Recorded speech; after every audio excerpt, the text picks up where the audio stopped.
Hello everyone, Jumbo. I'm Deborah the Storyteller with Word of Mouth Stories, and welcome to Elephant in the Room. Today we'll discover Fables by one of the most well-known storytellers of all time, Aesop.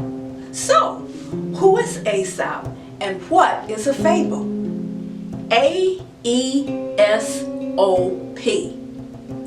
Aesop is by tradition a Greek slave who lived between 620 and 560 BC. Now some believe he was of African descent, but lived in a place called Landum in South Greece near northern Africa. Now there's no mention of his stories until 100 years after his life, and he never wrote or recorded any of his stories. He told them orally by word of mouth. And centuries later, his stories have been translated into many, many languages. What is a fable?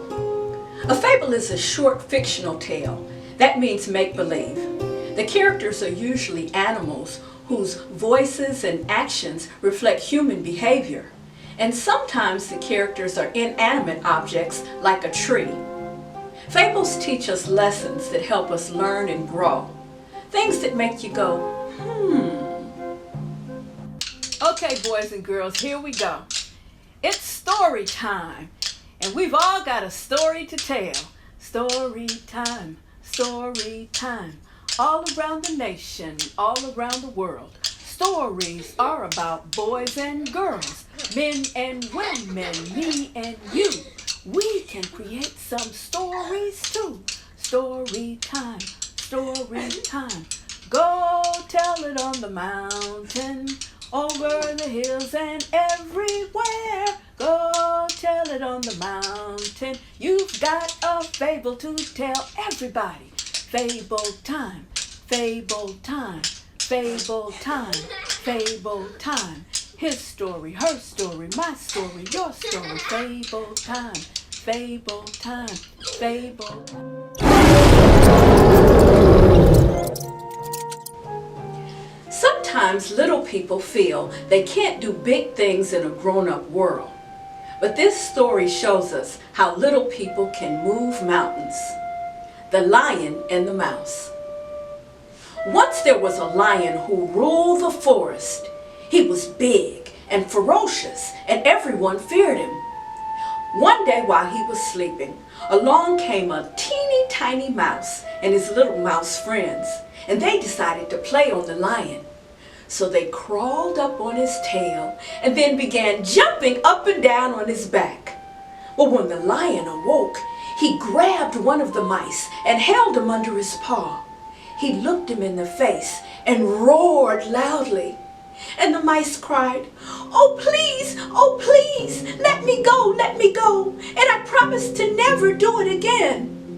And maybe one day I can help you. Well, the lion was so amused at the thought of the little mouse helping him that he decided to let him go. The mouse said, thank you for your kindness. I will never forget you. And he bowed and scampered away. Well, the next day, the lion was running through the forest, and a hunter saw him and tried to capture him, but the lion moved too quickly. So the next day, the hunter set a rope trap, and he hid behind a tree and waited and watched. And when the lion approached, the hunter grabbed him with the net and pulled him up into a tree. The lion wriggled and roared and tried to escape, but he couldn't.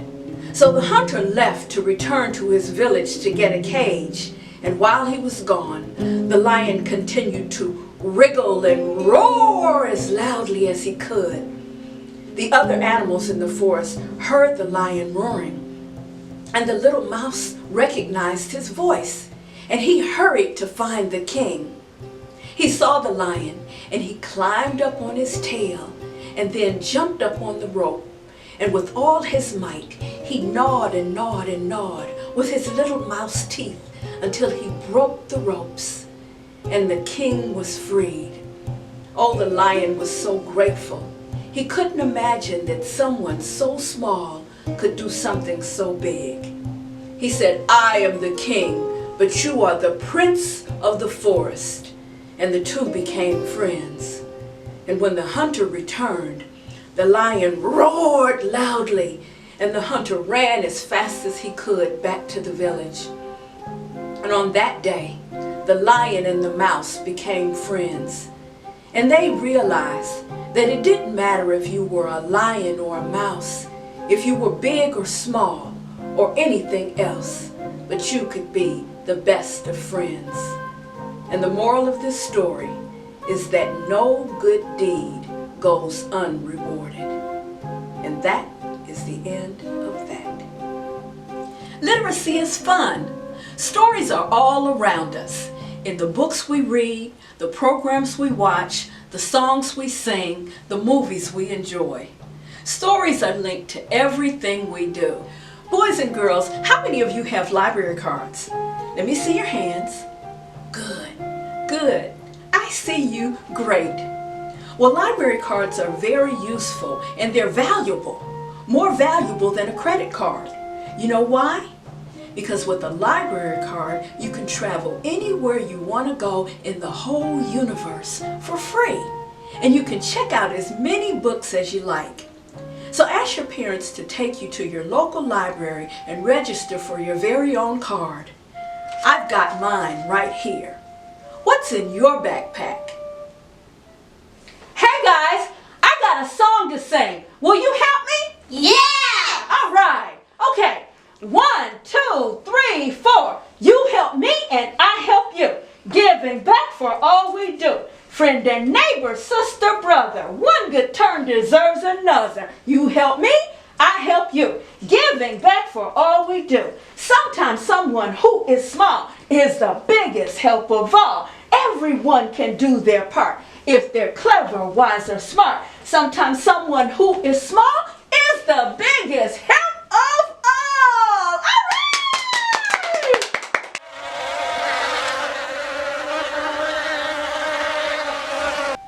There once was a beekeeper named John. He looked after a number of hives all together. Hives. Such a collection of beehives is called an apiary. Apiary. Well, John kept the bees for their honey, but like all good beekeepers, he never kept all the honey for himself. He left some for the bees. Well, one day there was a thief who waited and watched the beekeeper. He watched John's every move, and he waited until John left for lunch, and the bees left to go find pollen. They used pollen to make honey, and when they were all gone, the thief snuck in. He broke the beehives and stole the honey. Oh, an hour later when John returned, all of the honey was gone, every scrap. What will I do? The hives are broken. Everything is ruined. I must make everything right, said John. So he began to put everything back together. He picked up the hives, as many pieces as he could, and he started to fix their homes. Well, soon the swarm of bees returned, and what they saw was John leaning over their homes. Everything was ruined. The bees were very angry. Bzzz! Our homes are ruined! Bzzz! John did it! Bzzz! Let's get him! So the bees began to sting John again and again and again, and John shouted, "This isn't fair! I'm your friend and helper, but you let the one who ruined your homes and stole the honey get away." Well, we all know what happened, boys and girls. And the moral of this story is, things aren't always what they seem. So this teaches us we need to stop, think, and listen before we make decisions. I hope you enjoyed the story of the beekeeper and the bees. I got my library card. How about you?